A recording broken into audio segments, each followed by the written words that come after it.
Hemos estado compartiéndoles a ustedes acerca de lo que la Escritura ha descrito con relación a Yeshua HaMashiach.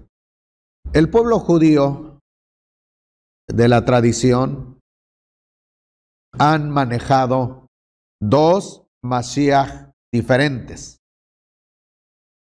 Aparecerá primeramente Mashiach sufriente ben Yosef y luego posteriormente aparecerá Mashiach ben David. La situación es esta, que entre el pueblo judío no saben quién es Mashiach ben Yosef. Tampoco saben quién habrá de ser Mashiach ben David. Desconocen totalmente estos dos personajes. Aun cuando hay una suposición de parte de ellos que de una manera ha venido Mashiach ben Yosef, pero no saben quién es ese personaje de una manera visible. Ellos suponen que puede ser las 12 tribus de los hijos de Israel, puede ser alguno de los profetas, como Isaías, como Jeremías. En realidad, no tienen una idea cierta quién es Mashiach ben Yosef. Ahora, mucho menos saben quién es Mashiach ben David. Saben que viene de la descendencia de David, mas aún están esperando que llegue ese Mashiach ben David. Ahora, tenemos que reconocer que hubo en los días de Yeshua discípulos, apóstoles, que conformaron el círculo de Yeshua. Claramente lo reconocieron, que es el Mashiach ben Yosef. Es decir, el ministerio de Yeshua que abarcó hasta su muerte y resurrección correspondió a ese título. Pero también saben que el Mashiach ben David aún no ha regresado. Es decir, es el mismo Yeshua que ascendió al Padre, pero hay un punto intermedio que se supo al final del primer siglo. Es decir, los primeros 12 apóstoles, lo único que sabían era que Yeshua murió, resucitó, al tercer día, él se levanta. Y después de los 40 días de su resurrección, Yeshua ascendió a la diestra del Padre y está a la diestra del Padre sentado. Hasta ahí. Esa es la explicación general de los primeros 12 apóstoles. Pero ahora llega la explicación de Saúl para poder complementar la tarea de Yeshua. Es decir, ¿qué está haciendo Yeshua a la diestra del Padre? Es Saúl que explica en la carta a los hebreos acerca de la postura de Yeshua desde el momento que ascendió a los cielos hasta nuestros días. Él da a conocer entonces que es Yeshua HaMashiach Cohen HaGadol, el sumo sacerdote.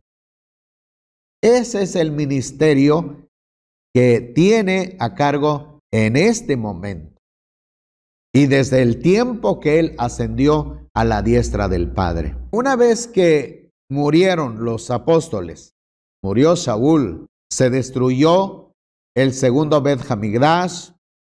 En el momento que se destruyó la ciudad, en el momento que el pueblo judío en general fueron dispersados de Jerusalén, unos fueron llevados al exilio en Roma y los creyentes seguidores de Yeshua fueron dispersados en todas las regiones, en las naciones gentiles. Así vivieron en el anonimato a causa de la persecución contra el pueblo judío. Pasan los años, entonces encontramos que el grupo de creyentes que había ministrado Rab Shaul en las regiones gentiles crecieron progresivamente. Se multiplicaron los creyentes de origen gentil y pasar los años empezaron entonces a ver la necesidad de unificar el criterio, porque parecía que cada grupo sostenía un punto de vista en cuanto a la interpretación de las Escrituras.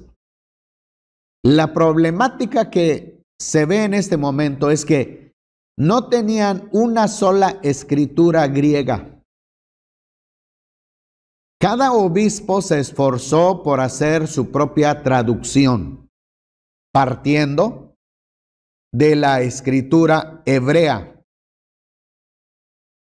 Los apóstoles escribieron todo en hebreo.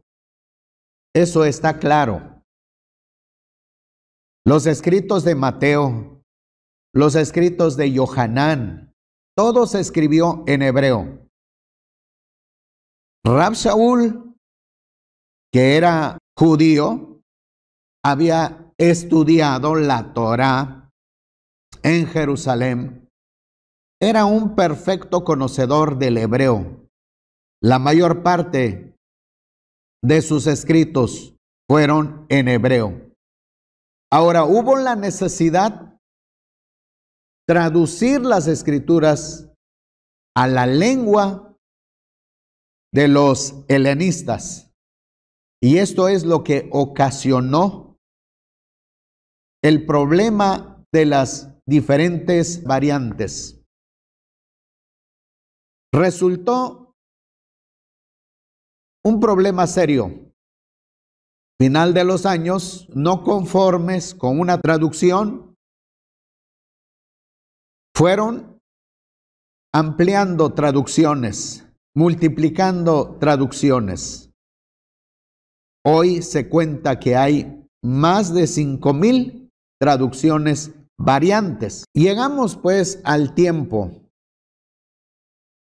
del año 325, tiempo en que el emperador Constantino fijó como una fecha para organizar la enseñanza teológica para el imperio.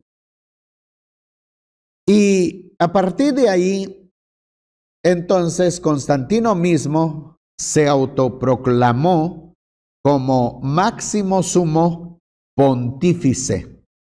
Es decir, el personaje principal que iba a liderar la iglesia cristiana del imperio.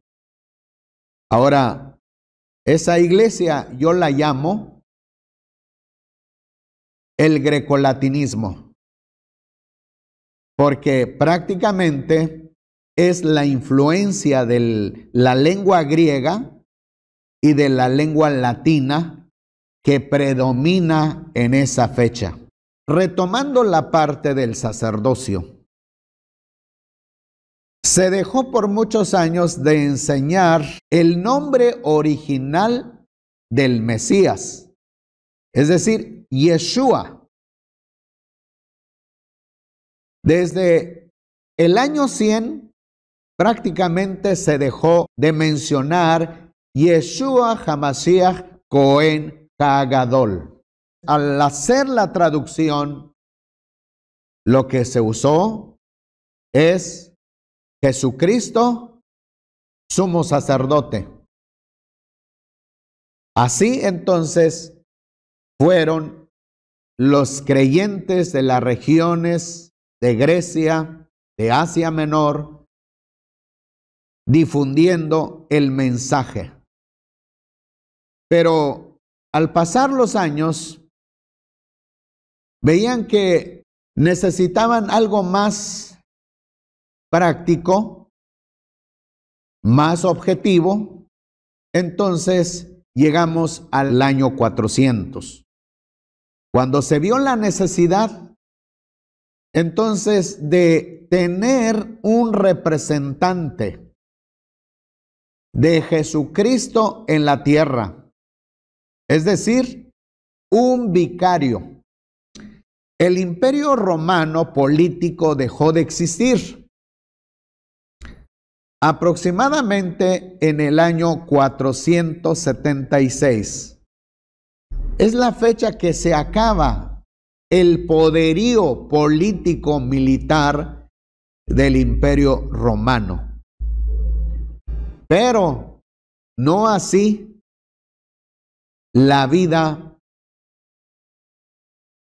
del poder religioso. Así que fueron los obispos que sustituyeron al emperador.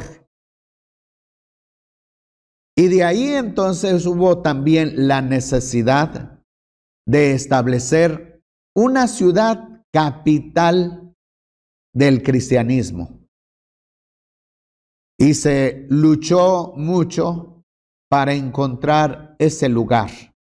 Finalmente se llegó a que Roma fuese la ciudad capital del cristianismo.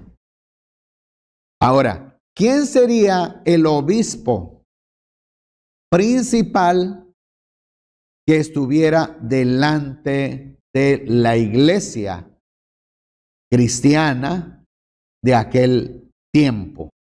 Cada obispo de diferentes naciones también luchaban por buscar ese liderazgo.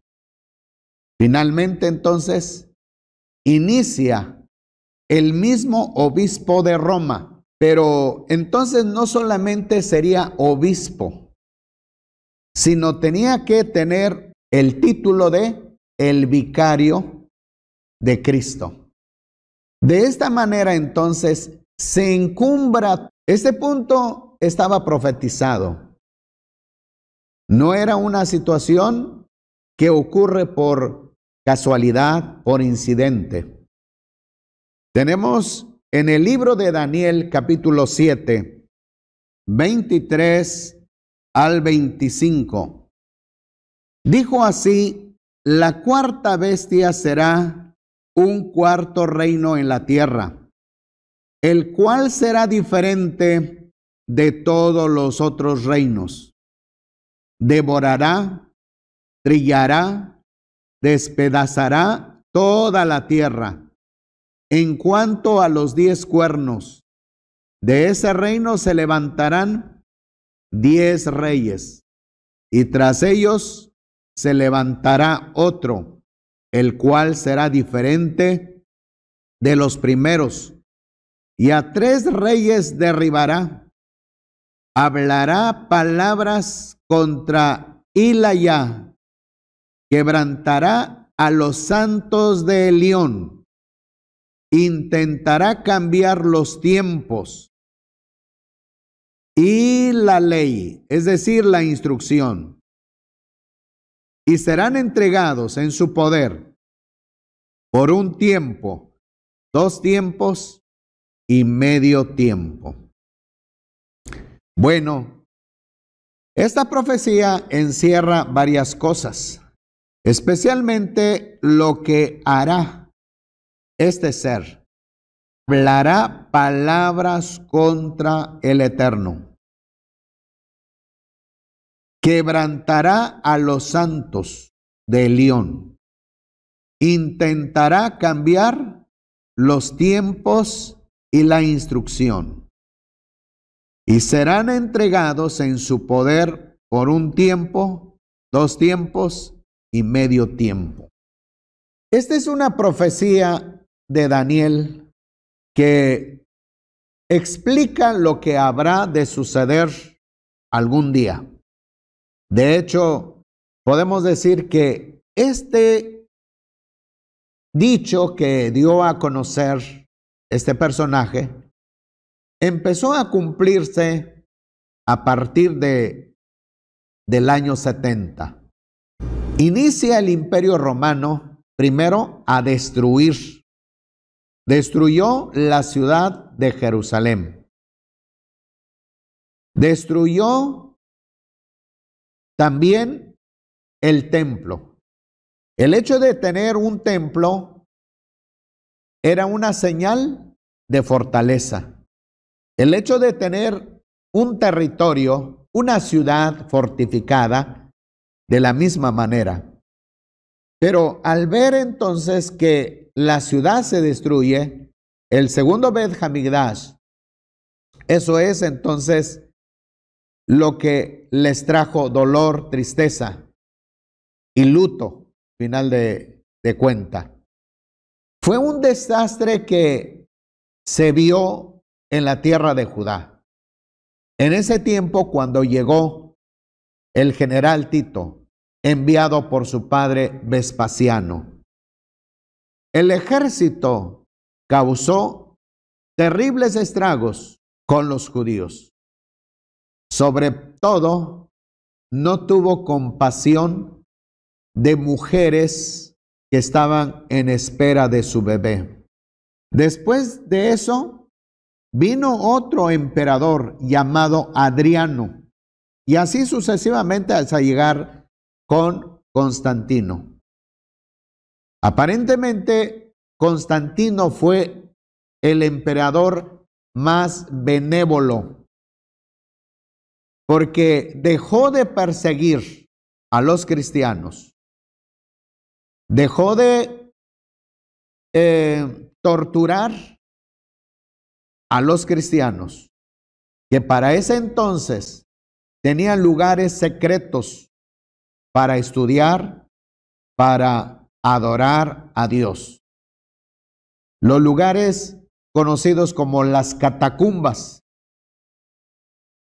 fueron lugares de refugio para muchos cristianos, pero llegando Constantino, esos lugares ya no fueron exclusivos para los que profesaban el cristianismo, sino practicaron abiertamente el cristianismo. Inclusive, Constantino mismo hizo que se construyeran grandes catedrales en todo el imperio. Finalmente, él se enorgullece y se exalta diciendo que él mismo había sido mucho mejor que Jesucristo, porque todo el imperio llegó a practicar el cristianismo. Y ya se imaginan por qué razón es que todos estos se habían convertido al cristianismo. Fue una imposición de Constantino. Y construyó grandes catedrales majestuosos y, si podemos decir, hasta suntuosos, llamativos, que atraía a la gente y buscaba refugiarse un día en todas las catedrales que él había edificado, porque les llamaba atención acerca del acabado, de lo llamativo que eran. Así que las conversiones ocurrían a millones. Por eso él se justificaba, por eso él decía que él había hecho más que los apóstoles y que Jesucristo mismo. Lo que tenemos entonces es que todos los escritos en hebreo fueron traducidos. En el Imperio Romano no querían nada en hebreo.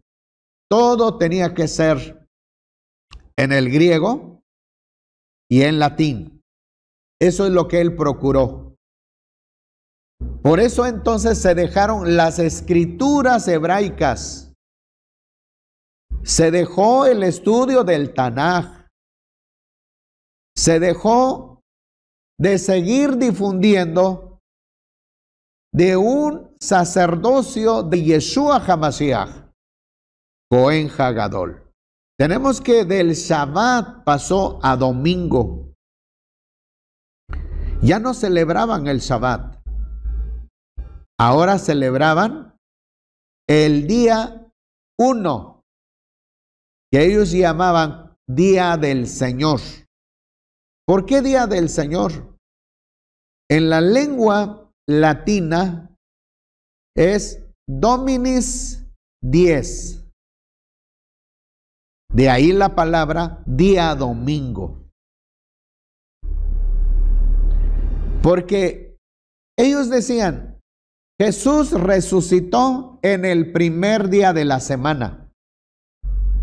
Así que de esta manera sustituyeron lo que el Eterno dio a conocer desde el libro de Génesis, el libro de Éxodo. El Eterno marcó el día en que el pueblo de Israel debía de reunirse.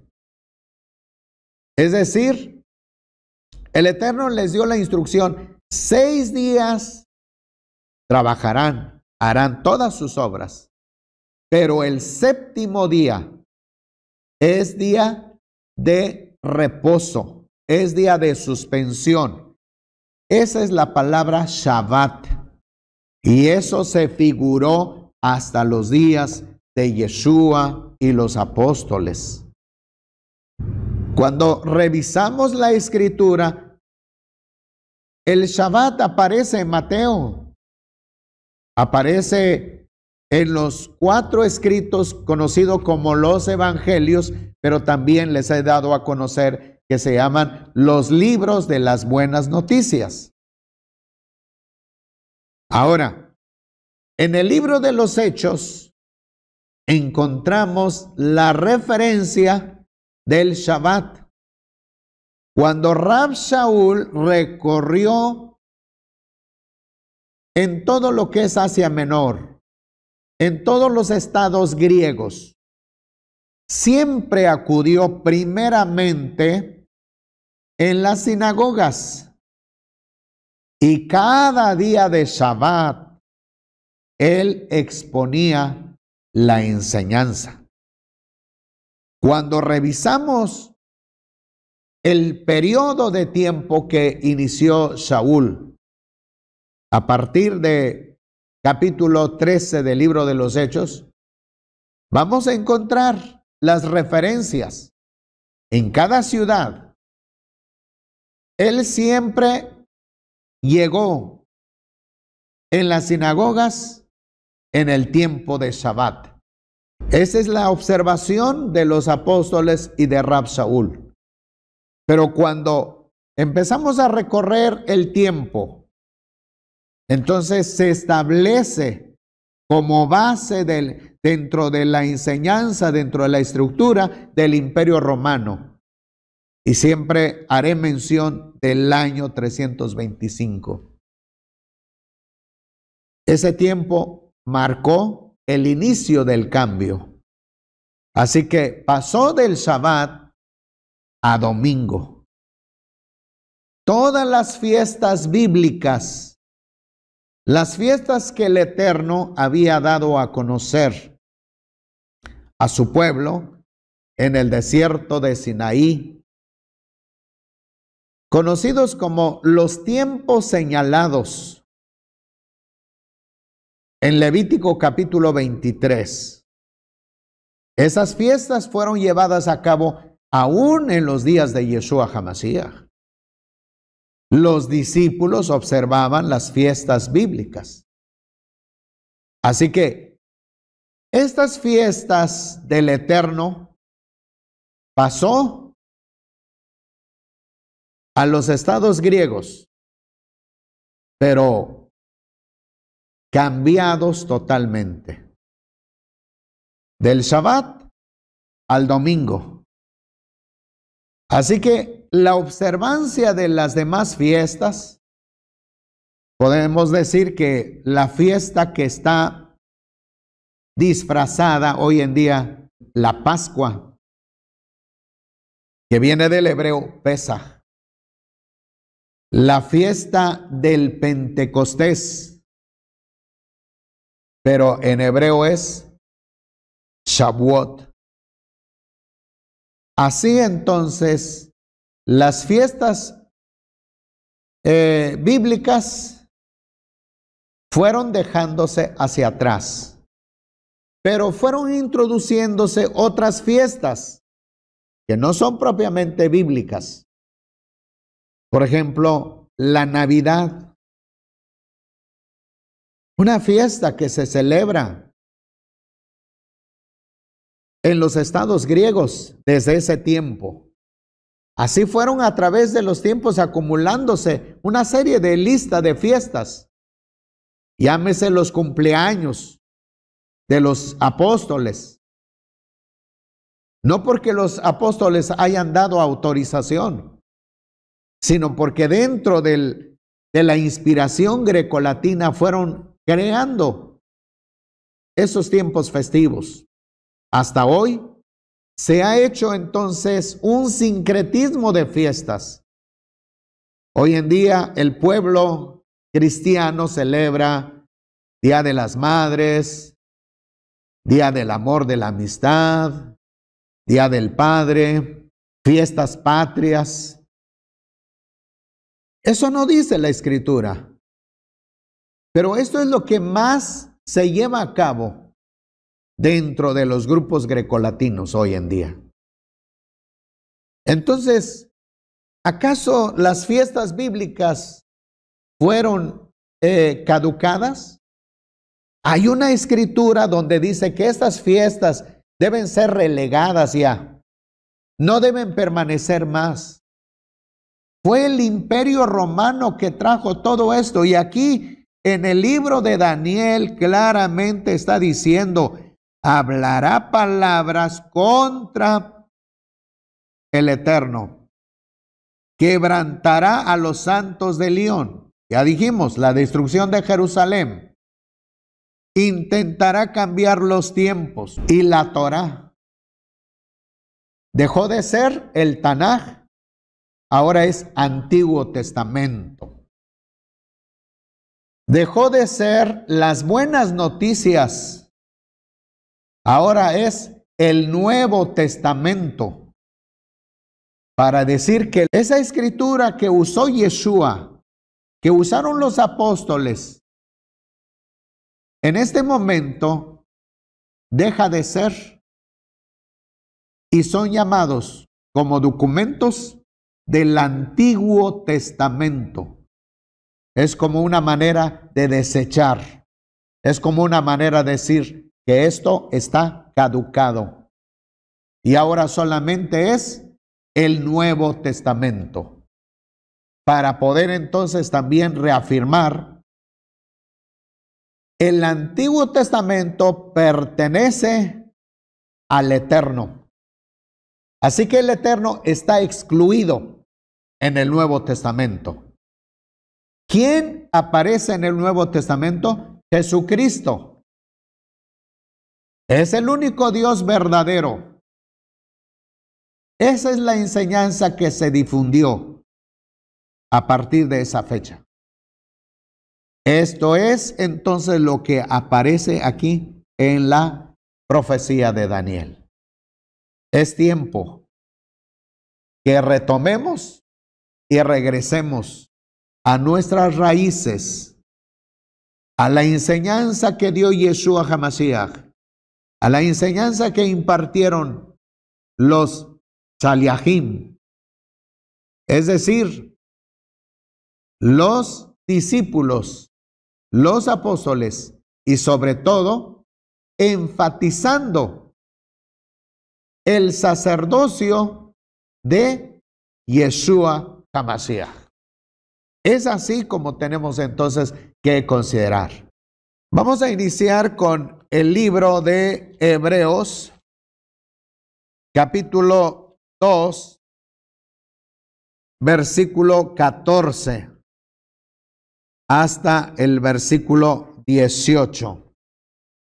Dice, así que por cuanto los hijos fueron consubstanciales con sangre y carne, de igual manera él también participó de estas, para destruir por medio de la muerte al que tenía el imperio de la muerte, esto es, al diablo. Podemos ver primeramente el versículo. Hace referencia a Yeshua. Así que por cuanto los hijos, dice, fueron consubstanciales, de la misma sustancia, la naturaleza humana, todos los humanos, estamos compuestos de carbono, de hidrógeno, de oxígeno y de nitrógeno. Estos son los elementos químicos que conforman la estructura del cuerpo humano. Ahora dice, con sangre y carne, de igual manera, él también participó de estas para destruir por medio de la muerte al que tenía el imperio de la muerte, esto es, a Satán. A Satán entonces ha descendido a la tierra, ha descendido a los seres humanos y procura con la muerte sembrar terror, sembrar miedo. Ahora, Yeshua vino a tomar nuestra naturaleza para poder vencerlo. Tenía que ser de nuestra naturaleza. Y de esta manera entonces la confrontación entre Hasatán y con Yeshua. Y Yeshua obtuvo la victoria. Ahora, dice el siguiente versículo, versículo 15, y librar a todos aquellos que por temor de la muerte están sujetos a vivir en esclavitud. Ciertamente la humanidad ha tenido terror la muerte. Hoy en día el ser humano se ha visto cada vez más acumulando su miedo. Miedo a enfermarse, miedo a envejecer, miedo a la muerte. Entonces, hay muchas cosas en derredor del ser humano. Y Job mismo describe el pensamiento de Hasatán. Hasatán dice, todo lo que el hombre posee, todo lo que el hombre tiene, lo va a invertir en su vida. Es decir, por miedo a enfermarse, invertirá el dinero para su salud.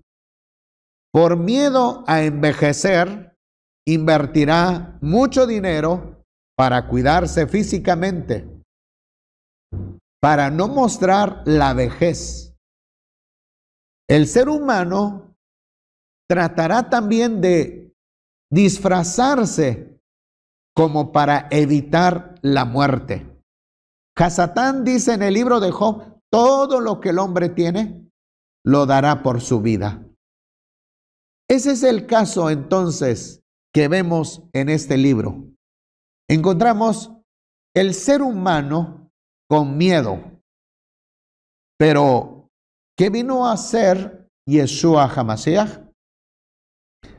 Vino a tomar ese lugar, ese cuerpo físico. Se enfrentó al enemigo y lo venció para poder entonces liberar a los que estaban en esclavitud. Hoy podemos decir, gracias al Eterno, por medio de Yeshua HaMashiach, Cohen HaGadol, podemos tener vida. Podemos tener el perdón de nuestros pecados.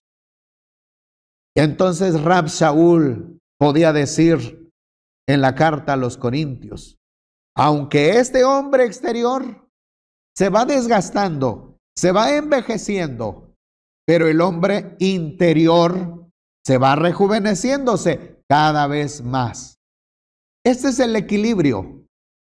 El hecho de conocer la enseñanza del Eterno a través de Yeshua HaMashiach, en el momento que el ser humano se dispone a refugiarse en las misericordias provistas del Eterno, bajo el sacrificio expiatorio de Yeshua HaMashiach, podemos ser libres de esa cautividad.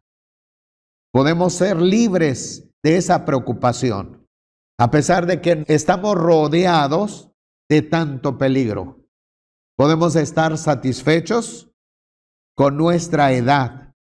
Sigamos ahora el versículo que sigue, porque ciertamente no viene en ayuda de los ángeles, sino que viene en ayuda de los descendientes de Abraham, por lo cual convenía que todo fuera semejante a sus hermanos, para que les fuera un sumo sacerdote misericordioso, fiel en lo que a Dios se refiere, para expiar los pecados del pueblo. Pues por lo mismo que él ha padecido, siendo tentado, puede socorrer a los que son tentados.